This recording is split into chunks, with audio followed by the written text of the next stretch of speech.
नीतीश कुमार ने जब भाजपा से गठबंधन तोड़कर राजद के साथ बिहार में महागठबंधन की सरकार बनाई थी तो यही माना जा रहा था कि नई सरकार बनने के बाद बिहार की सियासत में कई उलटफेर होंगे।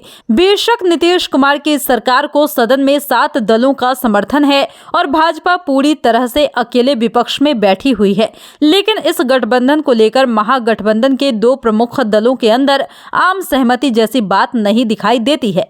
ऐसे में राजनीतिक गठबंधन और दल के अंदर का समीकरण दोनों बदलने की उम्मीद पहले से ही थी।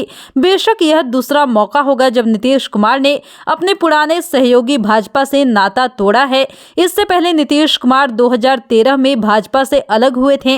हालांकि 2017 में वो महागठबंधन का साथ छोड़कर भाजपा के साथ आ गए थे। इस बार जदयू का नीतीश कुमार सबके हैं का नारा उस वक्त अप्रासंगिक हो गया जब राजद के अंदर से ही उनके विरोध में स्वर मुखर होने लग गए।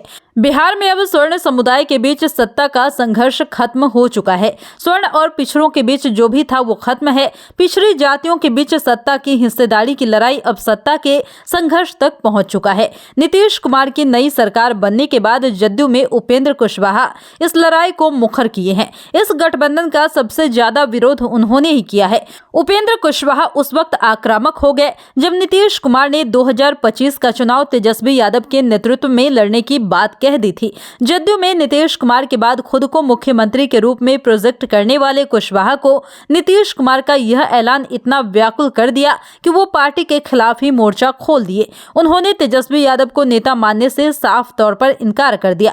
इधर जीतन राम मांझी ने भी तेजस्वी की जगह अपने बेटे को उचित उम्मीदवार बताकर सत्ता पर अपना दावा ठोक दिया है। वहीं आरसीपी सिंह के बाद उपेंद्र कुशवाहा ऐसे दूसरे नेता है जो नीतीश कुमार के न केवल बेहद करीबी माने जाते रहे हैं बल्कि पार्टी में कभी उनकी नंबर 2 की पोजीशन रही थी और दोनों सत्ता संघर्ष में जदयू से अलग हो गए। नीतीश कुमार की नई सरकार बनने के बाद जिस वोट प्रतिशत का दावा महागठबंधन की ओर से किया जाता रहा है वह पूरी तरह से ध्वस्त होता दिखाई दिया।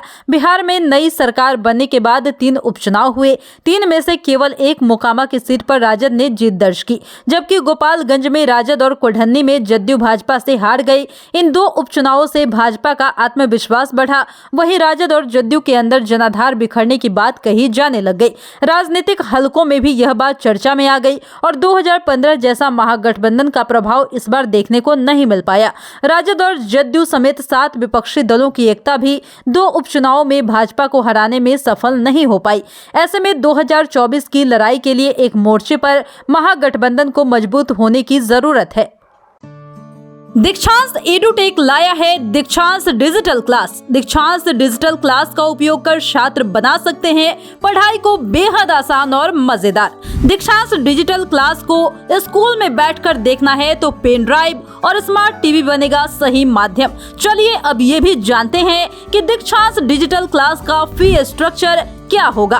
नर्सरी से लेकर यूकेजी के लिए 7,000, नर्सरी से लेकर दूसरी कक्षा के लिए 12,000, नर्सरी से लेकर 5वीं तक के लिए 18,000, नर्सरी से लेकर 8वीं तक के लिए 24,000, नर्सरी से लेकर 10वीं तक के लिए 30,000।